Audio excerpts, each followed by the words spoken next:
first of all, to frame the conversation, these are words of Jesus. He was the one that made that comparison when he spoke about the last days and his coming. And he said, very specifically, but as the days of Noah were, so also will the coming of the Son of Man be. So the days of Noah, what we have to do is go back in Scripture to the book of Genesis when Noah and the narrative is given there, and we can get a understanding there were certain conditions that are described in Genesis 6 that will help us understand what Jesus meant when he said, like it used to be, it's going to be. First of all, there was this huge population increase. It says that man began to multiply on the face of the earth. And we don't exactly know what the population was like then, but a conservative estimate by a couple of scholars, Whitcomb and Morris, they talked about 18 generations from the creation to the flood, that there could have been easily in that 18 generations 774 million people. So that by the time of the flood itself, the world's population could well be over 1 billion people. So for Jesus to make that statement, what was significant, because when Jesus was around, first of all, the population of the world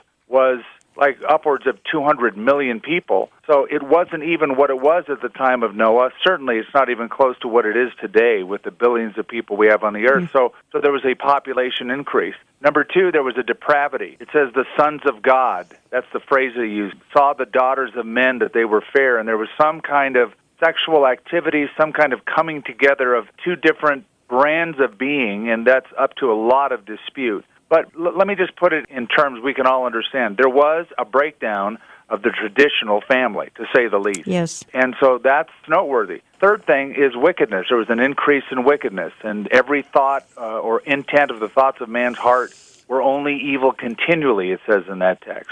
And so we can just look at those, and those are pretty similar to what we have today. On top of that, there was violence. Violence, yes. Violence covered the earth. And probably most important for our discussion, there was unheeded preaching. Noah preached for 120 years. And, you know, we talk about the ark, and there's a big movie out on it called Noah, and it's hitting the box office. The biggest thing about the flood wasn't the flood and the boat, but the preaching beforehand. I mean, Noah was in the boat for 1 year. He was preaching about the boat and preparing it for 120 years. So it really was his pulpit. And he preached, and he preached, and he preached, and nobody listened. And that is one of the things, when Jesus said, as it was in the days of Noah, you know, we have to consider that nobody really paid attention to truth, and only a very few did. So the minority were saved, the majority were judged and destroyed.